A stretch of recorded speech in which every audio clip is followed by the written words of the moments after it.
บายดีจ้ะพี่น้องวันนี้ก็มาเบิ่งเตะบานเนาะเปิดสนามกีฬาเมื่อแรกเนาะเตรียมสิ่งพันผ่านเจ้าเมืองนมัสเตรียมบุญนมัสการภาษาจีนเนาะพี่น้องแต่การเตะบานสิ่งพันผ่านเจ้าเมืองเสด็จมาก็บาวิเพื่อสิถ่ายภาพบรรยากาศให้ดูเนาะ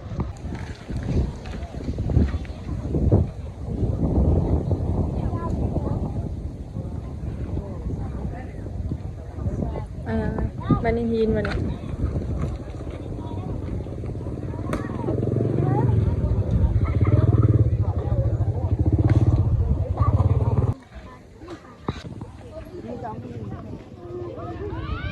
คนยังบ่ทันมาลายเนาะบางคนก็ยังบ่ฮู้เนาะเขาก็จะเตะบานก็เลยสิบ่คึกคืนไปเลยพี่น้องถ้าพัดผู้แหละพัดอนาคตให้ก็สิคึกคืนแฮงเด้นี่ค่ะแม่มาขายเครื่องมากางเต็นท์นี่ขายอย่างจะขายอยู่ขายบ่ไปใส่ในนี้มากางเต็นท์นี้ไป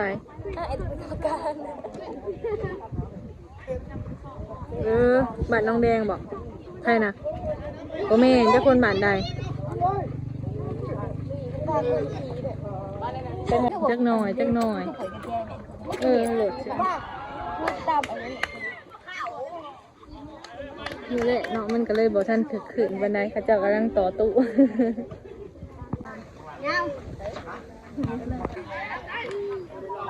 เตะผ่านเอง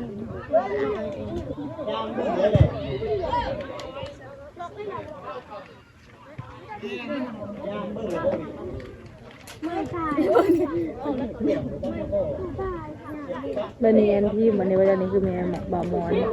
จะดีเป็นมีเดี๋ยวมาถ่ายเอาผมนะเหมือนคนดังเลยดังเด็กอ๋อสกัดอย่างเดียวเลยเราก็ดีเด็กแล้วเดี๋ยวเขาไปไล่ไปลาทำงานจิ๊บ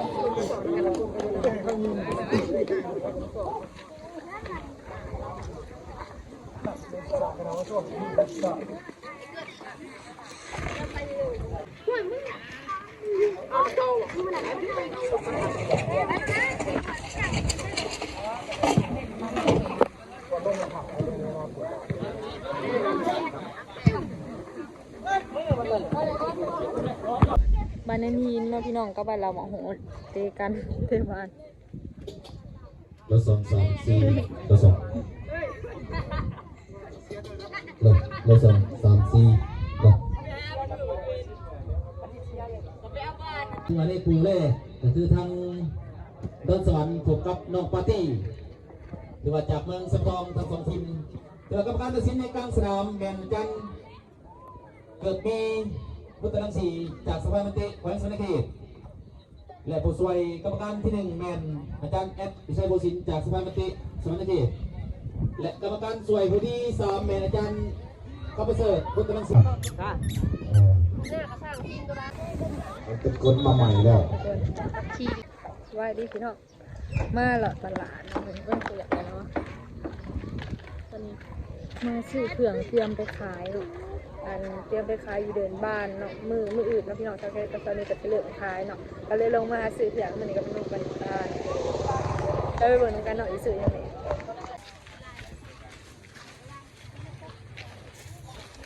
เนี่ยอันนั้นดิก็เจอหลุดอยู่ใช่ปะน้ำพายนี่เนาะโอ้ยลืมซื้อแล้วเนาะเดี๋ยวออกไปซื้อข้างนอกนี่ซื้อขนมกินแซ่บๆเสิร์ฟแบบ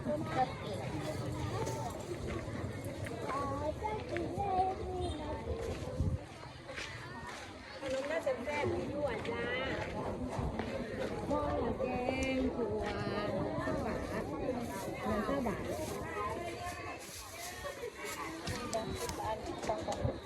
ทำได้เลย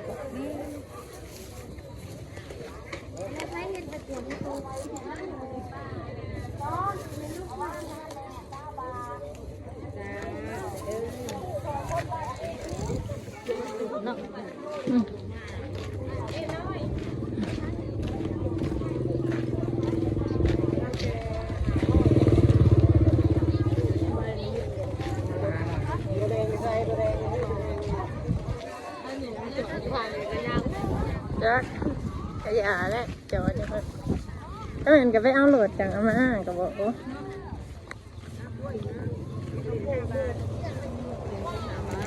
เอาสองถุงก็ได้แต่ว่าเอาตัวมันบดยักซุกนี่ก็ได้นี่มันยังอยู่ได้หลายมื้อเอาสองถุงบอกเลือกเผื่อวันพลาดโอ้ยเอาโลดเลือกโอ้ยมันกระใสได้เลยสามนะก็ได้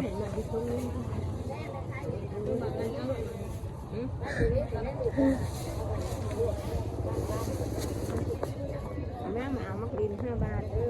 มา20 บาทแล้ว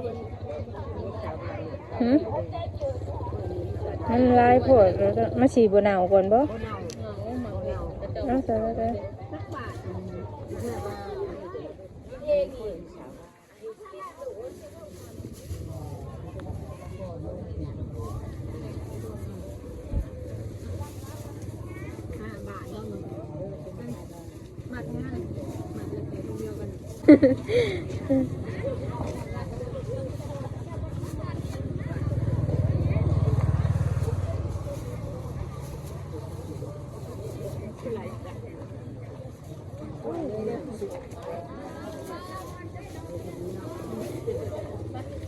เดี๋ยวเลยเนาะ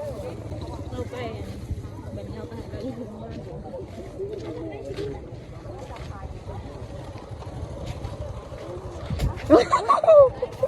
เดี๋ยวเป็นยุคกระสงค่ะมันอายุมันใหญ่อยู่หรือยังใหญ่อยู่กับเอลได้เป็นยุคค่ะเขาซื้อมานะตะรวมแล้วก็ตัดขาขึ้นดิสั่งอ่ะ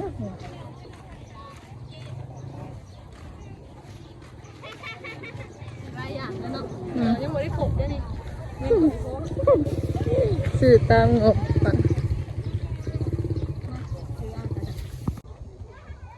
ทานอย่างเดียวเนาะ ชื่อมากินได้สุดมานะ เปิดไฟไปก่อน มอซอนหินกับพิมพ์บัตรแล้วนี่ แต่ถือว่ามาดีเนาะสำหรับน้องๆนักกีฬาสำหรับ ไม่ต้องรู้นะบัตรนะ อาน้ำ บ้านกำลังหาวหันกำลัง บ้านสองเน้นจะจะบอกของใด เอาใจใส่กับการกีฬาเนาะ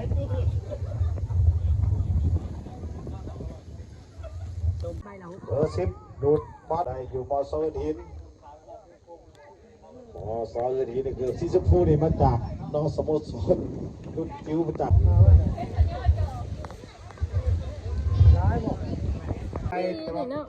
แต่สังลุยไอ้ขึ้นมาอีกโอ้กันไปกันมาอยู่เนาะกลางสนามยังกันไปกันมาอยู่เลื่อนหินแทงขึ้นมาเบ็ดจะขาคู่แต่ไปบ่ผ่านเนาะ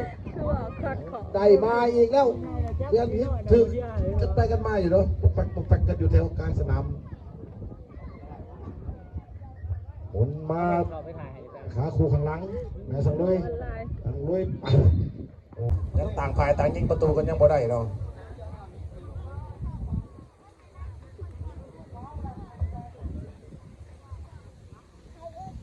เพื่อนไอ้ยังบีบกันไปกันมาอยู่เนาะยกขึ้นนามาถึงสกัดออกทางไปแล้วนะ เอาไปหายใคร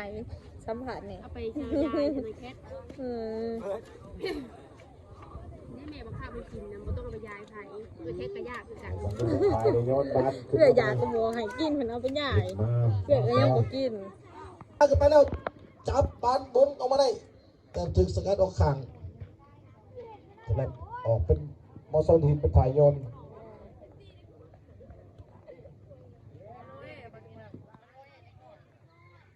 จับไอ้สวนออกมาใหม่แม่สังลุยแองขาคูเขาทางมอสซอนหินดีเข้ามาข้างในขาคูขึ้นหลังดินขึ้นหน้าไปแต่ไปตัวแม่สังลุยเป็นถ่ายโยนจากคู่พรมาตรฐานจงมีแต่สุภาพพิมพ์แข่งถือว่าทรงมันนำรวยตลอดปีตลอดไปพรได้ประเสริฐพรเลิศจงเจริญแต่ครอบครัวของทานที่อุปถัมภ์คำชูในครั้งนี้เพื่อให้กีฬาการแข่งขันสิ่งการในเมืองประจำปีเพื่อให้มีกระบวนการผลพื้นสร้างกระบวนการในครั้งนี้การถือว่าบรรยากาศเอาแข่งจบดีแต่ว่าอันนี้ที่มอซอนหินกับทีมเหมือนทางปักศอกเป็นบ่ เริ่มตักไข่ขึ้นมาขึ้นกันแล้วสำหรับมอสซอนหินด้วย แล้วก็เมสังลุยซื้อทีมกับมอซอนหินเนาะ เริ่มให้สัญญาณเตือน ชิงผ่านจะเมื่อแล้วพี่น้องอันนี้มือแรกเนาะ ลุดมาไปแล้วไปลุดไปแต่ว่าถึงสกัดออกเนาะ ทางไปกินกันยากเลย ไปสิเบเวลาเลยเนาะพี่น้อง มันภายได้ภัยหนึ่งเขาไปก่อนแต่สิมีโอกาสแก้ขึ้นยากอยู่เนาะมอสนหินจับได้มาแท็กขึ้นไปขาคูข้างหน้าโยกลองไปประมาณถึงสังกัดออกข้างแม่สั่งเลยทางซ้ายอีกซ้ายโอกาส ไปเวลาเลยเนาะพี่น้อง ผมขอบใจด้วยน้องนักกีฬาทั้งสองฝ่ายสองทีมมา ได้แล้ว ถือว่าขอสมเสยทั้งนักกีฬาทั้ง ขึ้นมาเลยเนาะพี่น้องแต่เบิ่งเตะบานกันเนาะเจ้าแท้ก็สิไปเบิ่งลูกศิษย์ต่อเนาะตอนไปเบิ่งเตะบานน่ะก็อันไปซื้อคือเนาะอิตลาดวันคารเลยเพราะว่ามื้อวันคารแล้วก็เตะบานแล้วก็ไปเบิ่งเครื่องอิตลาดแล้วก็งมเตะบานอีกเนาะตอนนี้เจ้าแค่จะขึ้นไปเบิ่งลูกศิษย์อยู่ในหาดอยู่ในบ้านเลยเนาะเตรียมคลายเครื่องมื้ออื่นเนาะไปคลายเครื่องอยู่เดินเตะบานหั่นแหละพี่น้อง